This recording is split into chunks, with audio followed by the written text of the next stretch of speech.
Hello everyone. आज तो market काफ़ी घटिया तरीके से गिरा है। ठीक है। और आप देख सकते हो यहाँ पे निफ्टी 0.98% और बैंक निफ्टी 0.64% गिरा है। आईटी का फॉल और भी ज़्यादा है ना। तो देखते हैं मेरा पोर्टफोलियो कैसा किया है। मेरा पोर्टफोलियो 1.5% से गिरा है। 816 रुपीज़ का लॉस। ठीक है, मतलब it's not big thing, but वो ये है कि जब भी ऐसा टाइप का जब गिरावट देखने को मिलता है ना, तो लोग पैनिक कर जाते हैं। पैनिक ना करके ना, जस्ट ये देखो कि एक बहुत अच्छा अपॉर्चुनिटी मिला है और ज़्यादा डाउन प्राइस में ऐड करने का स्टॉक को। ठीक है, तो हमें इस तरीके से देखना चाहिए। तो देखो, तो जैसे एशियन पेंट, अब तो ये देखना है कि क्या कंपनी में कोई प्रॉब्लम हुआ, नहीं, एक्सटर्नल न्यूज़ के कारण ये स्टॉक मार्केट गिरा है। ठीक है, तो कंपनी में तो कोई प्रॉब्लम नहीं है ना। तो आप और ज़्यादा कंपनी का स्टॉक ऐड कर सकते हो। तो ये कोई स्टॉक रिकमेंडेशन नहीं है, जस्ट ये मेरा पॉइंट ऑफ व्यू है। ठीक है, अब देखो जैसे एशियन पेंट है, इसे मुझे और ऐड करना था और थैंकफुली अब नीचे गिर चुका है। ठीक है, तो एक अच्छा मौका है ऐड करने का।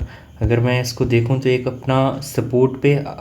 एक सपोर्ट पे आकर के ये रुका हुआ है। आज मार्केट सपोर्ट इसके लेवल पे आकर रुक गया हुआ है। अब आगे देखते हैं। अब यहाँ से अगर कल बाउंस बैक करता है, ठीक है, तो ये समझ लो कि मतलब ठीक है, ये इसका सपोर्ट था। अदरवाइज जब इससे नीचे गिरेगा तो फिर यू नेवर नो कि कहाँ तक जाएगा। ये मोस्ट प्रोबेबली हमें यहाँ तक भी जाने को मिल सकता है, 3050 3000 के करीब में। ठीक है, तो मैं तो इस पर बुलिश हूँ। अगर ये नीचे गिरेगा तो मैं और लूँगा। ठीक है, और बैंक ऑफ बड़ौदा, ठीक है, मुझे थोड़ा सा ना अभी आईसीआईसीआई बैंक और एचडीएफसी बैंक को ऐड करना है। ठीक है, थोड़ा थोड़ा दोनों में। ठीक है, और मैक्स हेल्थ को भी यहाँ पे दिखाऊंगा मैं अपने इसमें। दावत is my drip. HDFC AMC को भी मुझे ऐड करना है अभी। ठीक है, जैसे ही मेरा इंटर्नशिप वाला पैसा आएगा, हमें कर ली वेटिंग, तो उसके बाद मैं इसमें और ज़्यादा ऐड करूँगा एचडीएफसी एएमसी में। ठीक है, चलो अच्छा है ये। और फिर अगला देखते हैं हम लोग। तो मेरा H D F C silver, ion exchange में पता है एक रेड फ्लैग, मतलब सेबी ने उसको कुछ ऑर्डर वो दिया था, कुछ इन्वेस्टिगेशन के लिए ऑर्डर पास किया था। बट ये मुझे कंपनी एज सच अच्छी लगती है। ठीक है, इसमें और ज़्यादा मैं स्टडी करके और उसके बाद देखूँगा कि मुझे इसमें घुसना चाहिए या नहीं घुसना चाहिए, है ना। तो ये तो स्प्लिट हुआ था, उसके कारण ऐसा दिख रहा है। ठीक है, तो ये रहा। देखते हैं, इसमें और ज़्यादा पोजीशन बनाऊंगा बट कब, सो देखा जाएगा। हाँ, आईटीसी चलो यार, काफ़ी अच्छा गिर गया ये, मतलब। बट ठीक है, इसको भी ऐड किया जा सकता है। लाल पैच तो फॉर श्योर मैं ऐड करूँगा जैसे ही पैसा आने वाला है वैसे। फिर ये एम फैंग को मैं और रिसेंटली भी ऐड किया था। अगर देखोगे यहाँ पे होल्डिंग ब्रेकअप पे, तो मैं रिसेंटली 5 और लिया था जो डेल्टा कॉर्प सेल करने के बाद। तो ये है। मैक्स हेल्थ भी अच्छा खासा गिरा हुआ है ना, तो इसे भी मैं ऐड कर सकता हूँ। अगर इसको ऐसे देखूँ तो देखो, डे का चार्ट है। अगर मैं वीक का चार्ट यहाँ से लगाता हूँ तो थोड़ा नेट स्लो चल रहा है क्या। हाँ, ये मतलब एक अच्छा सा मेरे को बाइंग अपॉर्चुनिटी लग रहा है ना। और देखोगे तो ये अच्छा खासा बढ़ रहा है इस तरीके से। इसका जो ये वाला लो है ना, और ये वाला लो तो इससे थोड़ा ऊपर है ना, ये और ऊपर जा सकता है। और इसका बिजनेस भी मुझे काफ़ी अच्छा लगा मैक्स हेल्थ का, एज़ कम्पेयर टू अपोलो। ठीक है, अपोलो जो हॉस्पिटल का चेन है। So this is it. एक तो मैं ऐसे ही बस इंडेक्स ख़रीद रखा था। पता नहीं, मतलब आई एम डाउटफुल कि मुझे और इंडेक्स में इन्वेस्ट करना चाहिए या फिर पिक करना चाहिए खुद से। बट हाँ, जहाँ तक बात है स्मॉल कैप और मिड कैप की, तो मैं इसके लिए एक ज़ीरोधा पे अपना म्यूचुअल फंड का वो स्टार्ट कर दिया हूँ। ठीक है, कि मिड कैप और स्मॉल कैप के लिए मैं एचडीएफसी का मतलब वो करता रहूँगा। This is no way stock recommendation और म्यूचुअल फंड रिकमेंडेशन, ये मेरा अपना ओपिनियन था, तो मैं उसमें घुस गया। ठीक है, हाँ, और ये सारे जो कंपनीज़ हैं ना, जो मशीन वाली, तो ये तो मैं एकदम आंख बंद करके इसमें और घुसूँगा। ठीक है, क्योंकि इसका कंपनी का बिज़नेस मुझे काफ़ी अच्छा लगता है। और ये नीचे गिरा हुआ है, तो ये अच्छा अपॉर्चुनिटी प्रेजेंट कर रहा है। ठीक है, तो ये तो मैं और ज़्यादा ऐड करूँगा। स्टॉक डिटेल्स में अगर हम लोग जाएँ, फंडामेंटल्स देखिए इसका। ठीक है, तो ठीक ही है, अच्छा है ना। ROC 29, ROE 15 है। ठीक है, P 63 है। तो ठीक है, मुझे तो ये कंपनी काफ़ी अच्छी लगती है। That's it. हाँ, और सिंजन यार ये तो मज़ा दिला दिया। ये अभी नीचे गिरा था, आज सारे मार्केट गिर रहे थे और ये ऊपर जा रहा था। ये देख करके अच्छा लगा था and I am bullish about this. तो जैसे ही पैसे आएंगे मेरे हाथ में तो मैं इसमें और ज़्यादा घुसूँगा सिंजन में, ठीक है। So this is it. Titan, Tata Elxsi, इसको भी मैं थोड़ा थोड़ा धीरे धीरे करके ऐड करता रहूँगा। So hope you like this.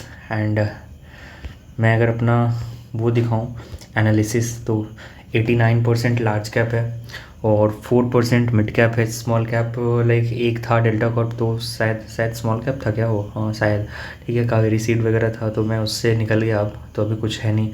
तो अगर आप देखोगे मिड कैप, तो मिड कैप मेरे 4% है, उसमें ईज़ माई ट्रिप, आयन एक्सचेंज और दावत है, ठीक है। और काफ़ी अच्छे अच्छे प्रॉफिट पे हम बैठे हुए हैं उस पर, ठीक है, मतलब डिसेंट सा है, fine.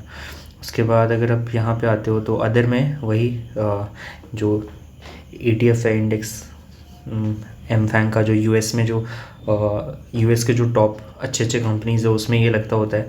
HDFC silver ETF, silver का ETF है और ये निफ्टी 50 का है, तो ये है। और अगर आप लार्ज कैप देखोगे तो मेरे इतने सारे लार्ज कैप हैं, 1 2 3 4 5 6 7 8 9 10 11, तो 11 लार्ज कैप है। और लाइक देखो मेरा ना लार्ज कैप लेने का ये सबसे बड़ा एक मोटिव ये है ना कि मुझे ना 10 CR तक एक काफ़ी स्ट्रॉन्ग स्टेबल पोर्टफोलियो बनाना है। I know you can say कि लाइक आपका अगर एज कम है तो आपको ज़्यादा आप ज़्यादा रिस्क ले सकते हो, है ना, और रिस्क लेने से आपका रिटर्न ज़्यादा बढ़ जाएगा।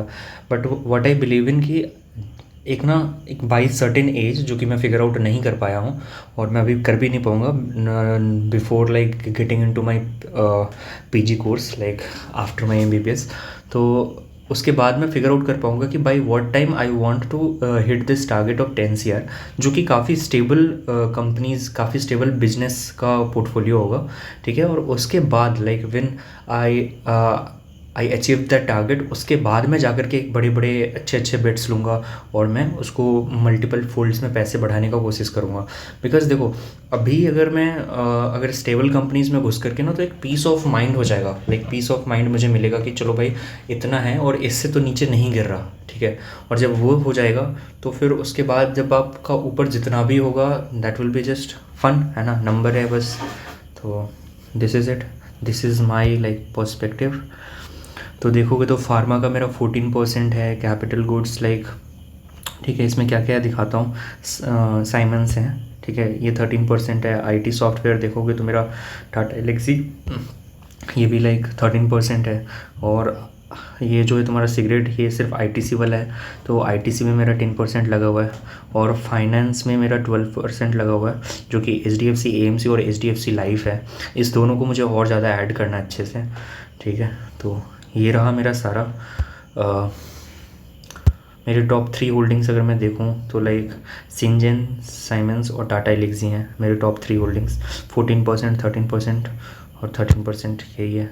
So hope you like this and if yes you can subscribe and just make sure कि आप इसको एज ए स्टॉक रिकमेंडेशन नहीं ले रहे हो, क्योंकि no way it is not a stock recommendation, ठीक है। जस्ट मैं अपना एक जर्नी शेयर कर रहा हूँ, ठीक है। और आप भी लाइक जस्ट फॉर फन आप देख सकते हो, बट डोंट फॉलो इट और don't copy it, because I am not advisor like SEBI सेबी से लाइक जो ऑथराइज्ड होते हैं उस टाइप का तो है नहीं। मे बी लाइक फ्यूचर में I love to do that CFA thing, but अभी के लिए तो नहीं हूँ, है ना। और लाइक तो this is it, thanks for watching. Thanks अगर आप यहाँ तक पहुँच गए हो तो यू कैन कमेंट सेक्शन में टारगेट 10 CR, ठीक है। चलो तब तक के लिए अगले वीडियो में मिलते हैं, तब तक bye, take care and stay healthy like financially and physically. चलो बाय बाय।